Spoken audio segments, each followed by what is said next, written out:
आगे बढ़ सकते हैं। चैप्टर नेम है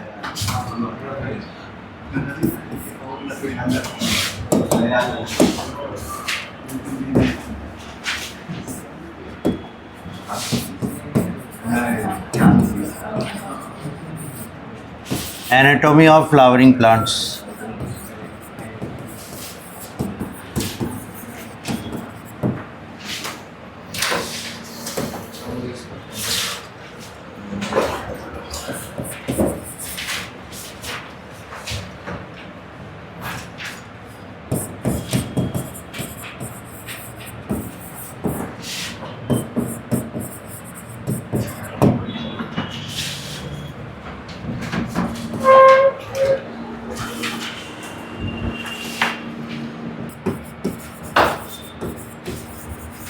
परमानेंट टिश्यू,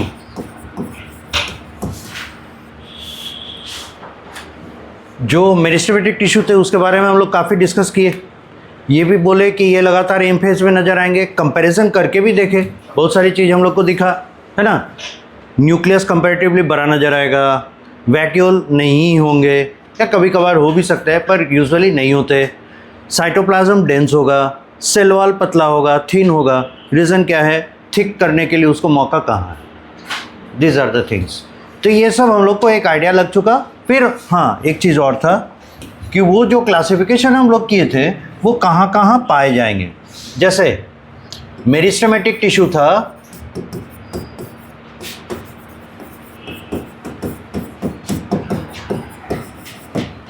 इसमें हम लोग क्लासिफाई करके बोले थे, पहला था प्राइमरी मेरिस्टेम, है ना। और प्राइमरी मेरिस्टेम के बारे में बोले थे ये ओरिजिनेट कहाँ से कहेंगे?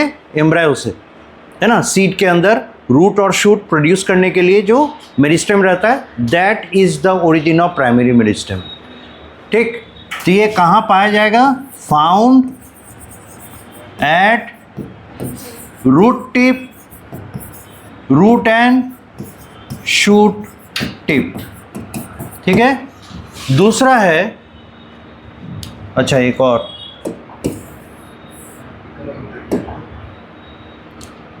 प्राइमरी मेरिस्टेम, है ना। ये किसका हिस्सा है? एपिकल मेरिस्टेम का।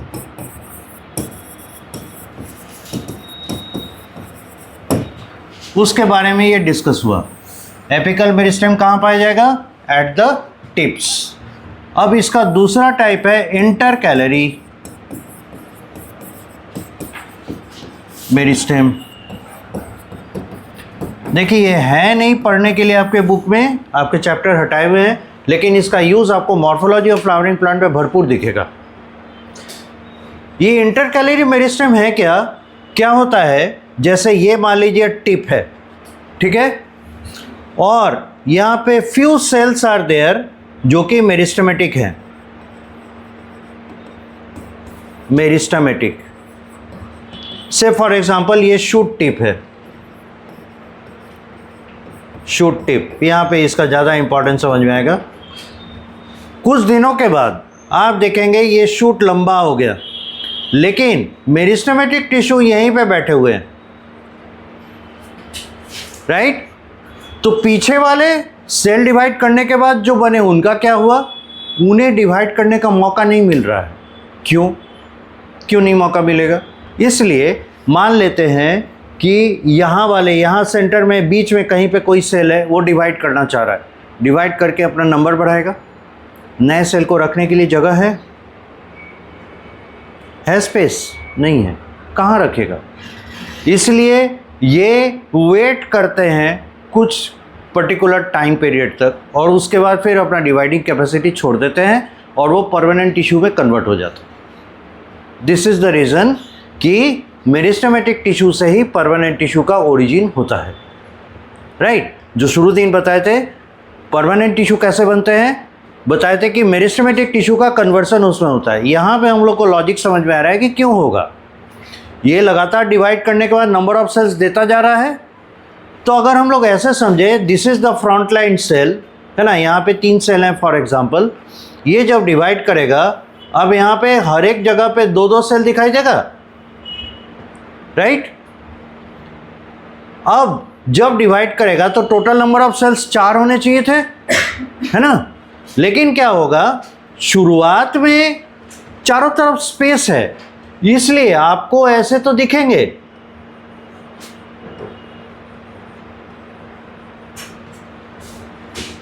पहले एक लाइन था अब 4 लाइन हो गया। लेकिन अब सोचिए तो यहां पे भीड़ बढ़ रहा है, राइट। तो नए सेल्स को इन लेयर्स और इन लेयर्स का नए सेल को प्रोड्यूस कर पाना पॉसिबल नहीं होगा, रखेगा कहां। लेकिन इसके लिए काफी जगह है। तो लास्टली एट लास्ट क्या होता है, ऊपर वाले सेल्स, है ना, लगातार डिवाइड करते रहते हैं और हमेशा टर्मिनल वाले सेल मेरिस्टेमेटिक रहेंगे। पीछे वाले सेल्स को जगह नहीं मिलने के कारण वो परमानेंट टिश्यू में कन्वर्ट कर जाते हैं। अब इसी दौरान क्या होगा, कुछ सेल जो किनारे में है, फॉर एग्जांपल यहाँ पे, राइट, तो ये अब उस तरफ बढ़े कि नहीं बढ़े, ये तो साइड में है ना, तो लैटरल बढ़ेगा, अगल बगल बढ़ेगा। जो ऊपर में है, टिप पे है, वो लगातार लंबाई खींचेगा। जो बगल में है वो लैटरल बढ़ने की कोशिश करेगा। लेकिन शुरुआत में जब आप देखेंगे, है ना, प्लांट का ग्रोथ एक चैप्टर है पढ़ने के लिए, तो होता है क्या, कुछ हार्मोन्स हैं जिनके वजह से क्या होता है, साइड वाले जो मेरिस्टेमेटिक सेल्स हैं उनको ग्रोथ करने का, उनको डिवाइड करने का मौका नहीं दिया जाता है। तो चुपचाप बेचारे पड़े रहते हैं, उन पे अभी पाबंदी लगा हुआ है कि you can not divide right now.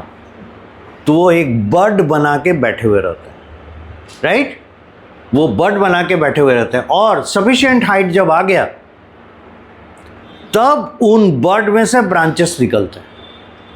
तो ब्रांच कैसे निकलेगा, सेल्स डिवाइड करेंगे तब तो।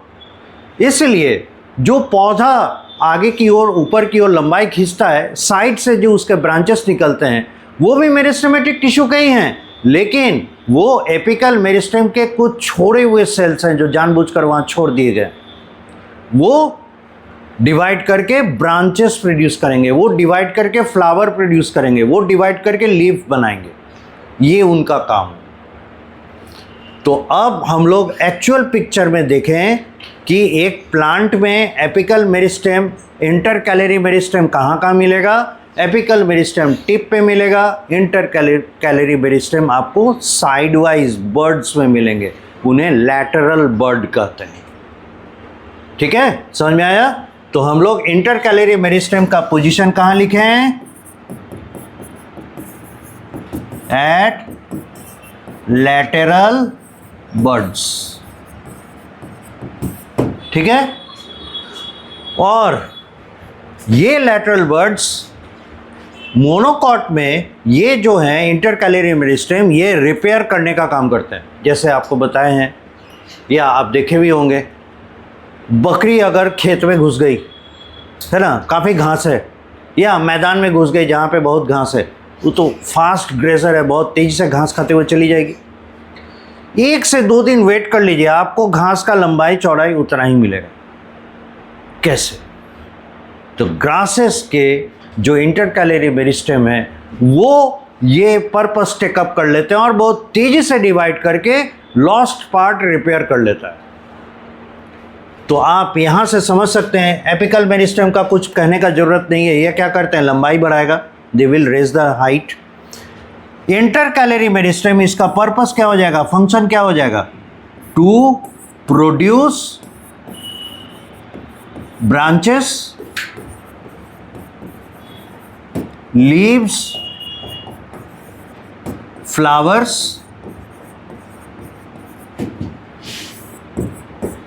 To repair.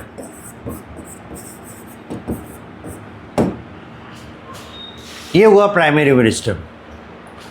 अब है हम लोग को देखने के लिए सेकेंडरी मेरिस्टेम।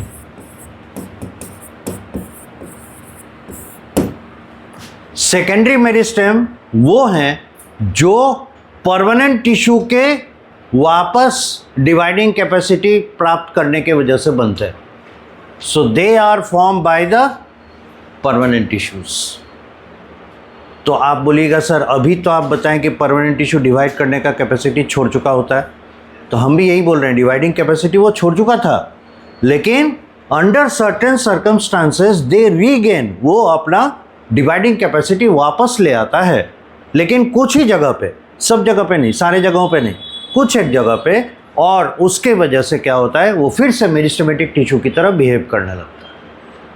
अब ऐसे टिश्यूज पाए कहाँ जाएंगे या करेंगे क्या, तो ये गर्थ मोटाई बढ़ाते हैं। तो secondary meristem they increase the girth of the root and stem। Girth मतलब हो गया मोटाई, girth of the stem and root, ये काम करते हैं सेकेंडरी मेरिस्टेम। अभी बहुत ज़्यादा इसके बारे में समझ में नहीं आएगा, हम लोग एक बार टिश्यू को और आगे ले जाएंगे, जब टिश्यू सिस्टम की ओर जाएंगे तब इसको समझाने में हम लोग को और या समझने में और आसानी होगी। यहाँ तक नोट कीजिए, ये हुआ मेरिस्टेम के बारे में। अब देखिए परमानेंट टिश्यू,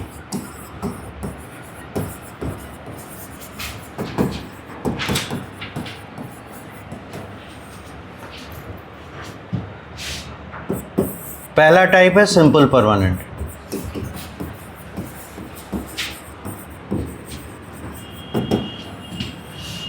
इसमें 2 are living types, 1 is dead type, और लिविंग टाइप में है पैरेनकाइमा और दूसरा कोलेनकाइमा। डेड टाइप में है स्क्लेरेनकाइमा।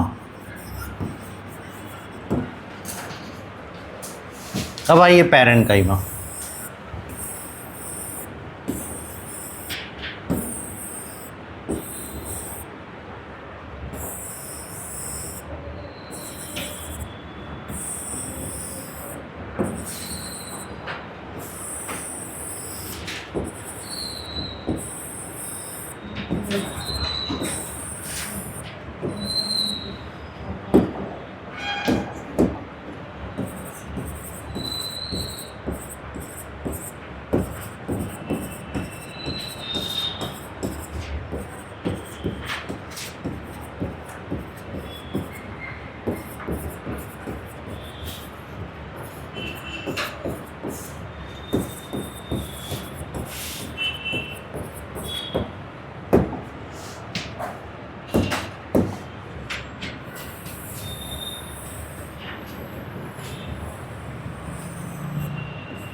ये है सेल्स ऑफ पैरेन्काइमा टिश्यू।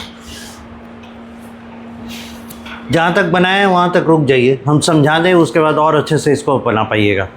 देखिए तो सबका सेल वॉल है, प्लांट सेल है, कैसे नहीं सेल वॉल होगा, अपवर्ड्स है, ठीक है, और सभी बहुत क्लोज हैं, लेकिन फिर भी एनफ इंटरसेलुलर स्पेस दिख रहा है, काफ़ी जगह है, राइट। दूसरी चीज़, सेल वॉल का थिकनेस देखिए तो बहुत ही पतला है, ज़्यादा मोटा नहीं होता। तीसरी बात, सेल का अधिकतर जगह छेक के रखा हुआ है कौन, तो वैक्यूल, बिग साइज वैक्यूल है। और क्या इंटरेस्टिंग फीचर दिखाई पड़ रहा है, साइटोप्लाज्म के कंपैरिजन में न्यूक्लियस एकदम छोटा बौना सा दिख रहा है। तो ये परमानेंट टिश्यू का फीचर है, क्योंकि लंबे समय तक जिंदा रहने के कारण उनका जो कॉम्पोजिशन या कंटेंट ऑफ साइटोप्लाज्म है that has increased many folds, कई गुना बढ़ गया, वाटर बहुत एब्जॉर्ब कर लिया, तो नतीजा क्या होगा, सेल का साइटोप्लाज्म काफ़ी बढ़ जाएगा। उस कंपैरिजन में न्यूक्लियस छोटा बच्चा जैसा नजर आएगा, इसीलिए यहाँ छोटा न्यूक्लियस दिखाया गया, ठीक है। तीसरी चीज़ जो बहुत इंटरेस्टिंग है, बहुत सारे क्लोरोप्लास्ट सिस्टम मिलते हैं। इससे ये पता चलता है जहाँ पे भी ये टिश्यू रहेगा कुछ ना कुछ फोटोसिंथेसिस रिलेटेड, या तो स्टोरेज या फिर फोटोसिंथेसिस ये तो करेगा, ठीक। ये सारे इंपॉर्टेंट फीचर्स होते हैं parenchyma. That is why this is a photosynthetic tissue, जहाँ पे भी पाया जाएगा फोटोसिंथेसिस करेगा। अब कोरिलेशन करने की बारी, एप्लीकेशन करने की बारी। बताइए तो प्लांट में आपको कितने तरह के ऑर्गन्स दिखते हैं, ये बार बार रटा दे रहे हैं, आपको याद होना चाहिए, दो तरह के, एक है रिप्रोडक्टिव ऑर्गन, एक है non reproductive organ. Reproductive organ में आता है फ्लावर, नॉन रिप्रोडक्टिव ऑर्गन में आता है रूट, स्टेम एंड लीफ, ठीक है। और नॉन रिप्रोडक्टिव ऑर्गन्स को ही वेजिटेटिव ऑर्गन कहा जाता है, और वहीं से टर्म आया है वेज ईटेबल्स। हम जो वेज खाते हैं actually root, stem and leaf खा रहे हैं, राइट। इसका मतलब है कॉलीफ्लावर यानी फूल गोभी जो हम खाते हैं वो वेजिटेबल के कैटेगरी में एक्चुअली में नहीं है, वो फ्लावर है, not a vegetative part. Anyway, तो कॉमन फीचर है, ऐसा कुछ हो जाता है। फिर टोमेटो, ब्रिंजल, ये जो खाते हैं this are not veg, this are not vegetable, I mean vegetative part, ये फ्रूट्स हैं। जिसके अंदर आपको सीड दिखाई दे दैट इज अ फ्रूट। तो उस पॉइंट ऑफ व्यू से जो आप बीन्स खाते हैं, फ्रेश बीन करके जो आप पकाते हैं, बोरो पकाते हैं, सेम पकाते हैं, कद्दू पकाते हैं, what are those fruits, this are not the root, stem and leaf. तो आप समझ रहे हैं, धीरे धीरे जब आप अवेयर होते हैं तो हमारे जितने मिसकॉन्सेप्शंस हैं वो हटते हैं। Anyway, so it is so interesting now. तो कहने का मतलब है वेजिटेटिव पार्ट कितने हो गए, रूट, स्टेम एंड लीफ। अब बताइए तो इन तीनों में फोटोसिंथेसिस के लिए कौन सा ऑर्गन है, तो यहाँ सबसे ज़्यादा क्या मिलना चाहिए, और इसीलिए पैरेन्काइमा भरा पड़ा होता है लीफ में। समझ में आया। तो देखिए हम पढ़े, तुरंत इसका एप्लीकेशन हो गया। अब जब हम लीफ का मॉर्फोलॉजी पढ़ेंगे, पहले ही दिमाग में है सर यहाँ पे कहाँ पे है पैरेन्काइमा, खोजिए, दिखाइए, तो देखेंगे बात। समझ में आया। उसी तरह से रूट और स्टेम ये मेनली स्ट्रक्चरल सपोर्ट और कंडक्शन के लिए बने हुए होते हैं और प्लांट के ढांचा को खड़ा करते हैं, राइट। तो फिर टिश्यूज जो होंगे अकॉर्डिंगली फिर वहाँ कौन कौन से टिश्यू पाए जाएंगे वो हम लोग देख पाएंगे। अब आप इसको पूरा कर सकते हैं।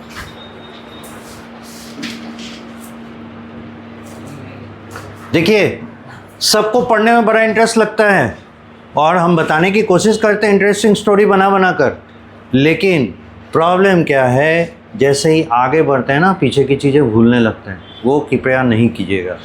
सेल डिवीज़न को भी बहुत इंटरेस्टिंग बनाकर बताएं, है ना, पर भूलिएगा मत। जितने चैप्टर्स हमारे होते जा रहे हैं कांस्टेंट रिवीजन में कांस्टेंट टच में रहिए। अभी नंबर ऑफ क्लासेस तो आपके कम हैं, है ना, यही मौका है, इसी का आप भरपूर फ़ायदा उठाइए। जिस दिन आपका क्लास नहीं रहेगा या कम क्लासेस रहेंगे उसमें आप अपना टारगेट बनाइए कि यहाँ से यहाँ तक हम रिवाइज़ कर लेंगे, और एक हैबिट बनाइए हर टास्क को डेट वाइज लिखने का। और तीनों की कॉपीज़ आप अलग रखिए। तो आप एक रिवीजन शेड्यूल बना सकते हैं कि इस वीक का रिवीजन हम इतने समय में कर लेंगे, तो डेट लिखे रहेंगे तो आपको आसानी हो, है ना। This is the thought. तो मैनेजमेंट, जो मैनेज कर सकता है अपने आप को, अपने स्टडीज़ को, अपने काम को, वही प्रोग्रेस करेगा। एक कहावत है कि एक बेगर के पास और बिल गेट्स के पास वही 24 आवर्स हैं। आपके एक टीचर हैं, वो बहुत अच्छे से इसको एक्सप्लेन करते हैं, तो हम भी उन्हीं से लिए हैं इस फ्रेज़ को। तो दोनों के पास 24 घंटे हैं। It's the management that someone has become Bill Gates and it is the management that someone has become a beggar. तो मैनेजमेंट इज़ ऑल, सबके पास 24 घंटे हैं। आप इसको कितना अच्छे से मैनेज करते हैं वही आपको आगे ले जाए। तो ये आपको करना पड़ेगा, क्योंकि हम जिस तरीके से काम करते हैं वैसे आप नहीं कर सकते। हर दो इंसान एक दूसरे से अलग होता है, और उसका भी रीज़न आपको बायोलॉजी में ही समझ में आएगा कि क्यों डिफरेंट है। एग्जैक्ट कॉपी कोई किसी का नहीं हो सकता। तो आपका जो सोचने का तरीका होगा, टारगेट वही है, पर आप जिस तरह से काम कर सकते हैं वो आपका अपना होगा। हमारे को अगर आप फॉलो करने की कोशिश करेंगे तो एक स्टेज के बाद आप डिस्ट्रैक्ट हो जाइए, इसलिए आपको अपने से करना होगा ये सारा चीज़। एनीवे, सो पैरेन्काइमा टिश्यू देख लिए, अब इसका फंक्शन क्या है वो देख लीजिए। To do photosynthesis, to do storage of food, can't provide mechanical support। अब यहाँ एक क्वेश्चन आपको हम देंगे, ये होमवर्क में रहेगा कि write down the properties of parenchyma tissue.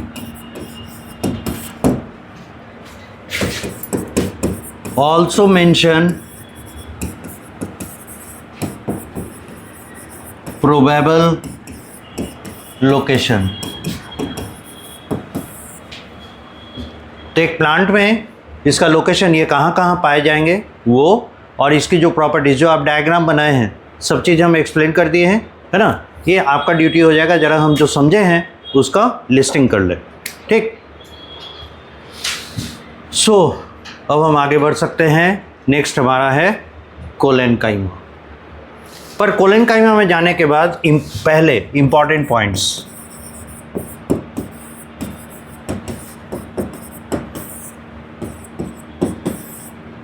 यहाँ तक पहले नोट कीजिए, क्वेश्चन भी लिखिए,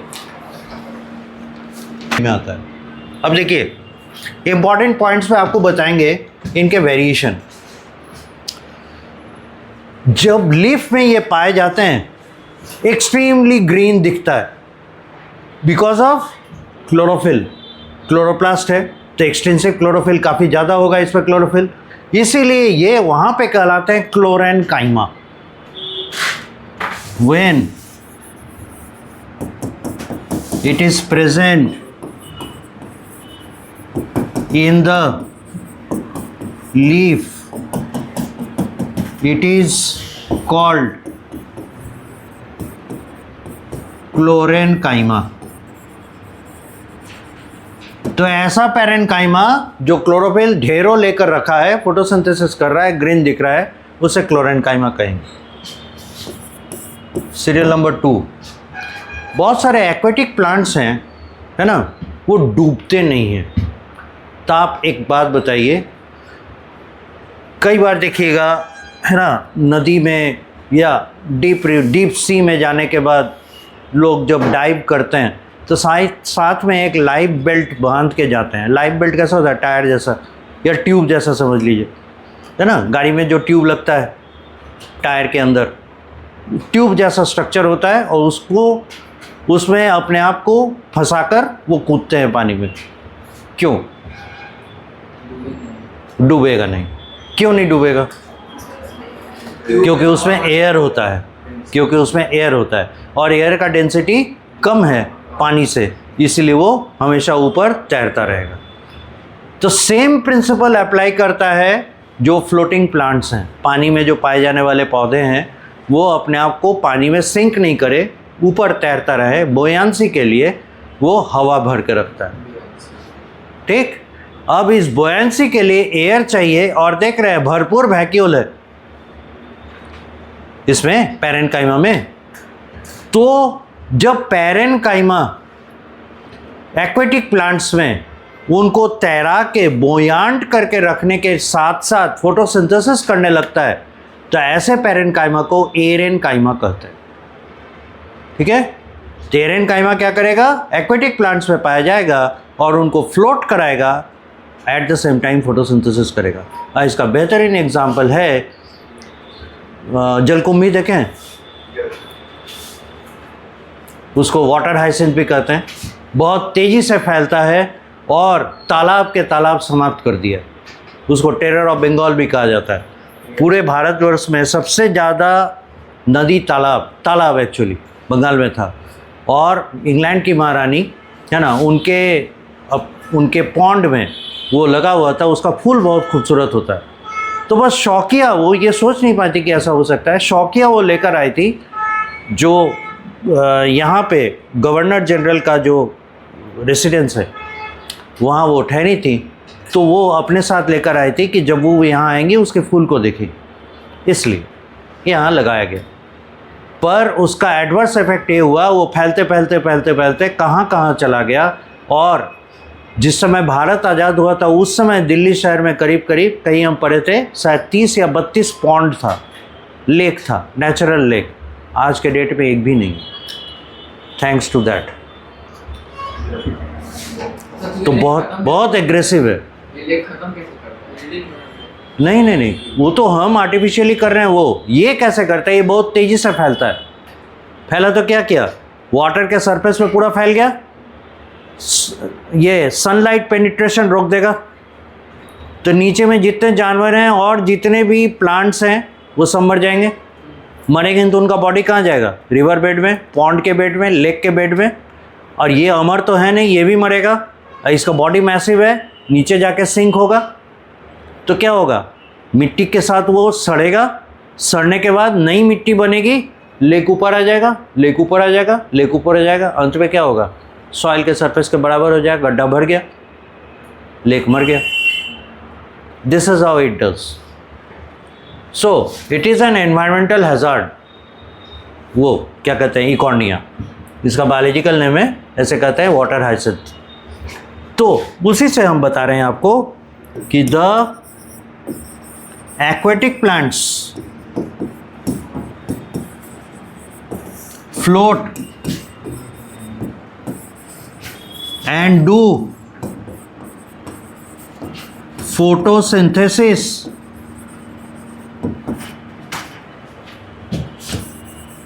with the help of parenchyma. Here it is called aerenchyma. यहाँ इन्हें एरेनकाइमा कहा जाता है। AEREN, एयर से एरेनकाइमा। ओके, तो ये दो इम्पॉर्टेंट फीचर्स थे पैरेन्काइमा के।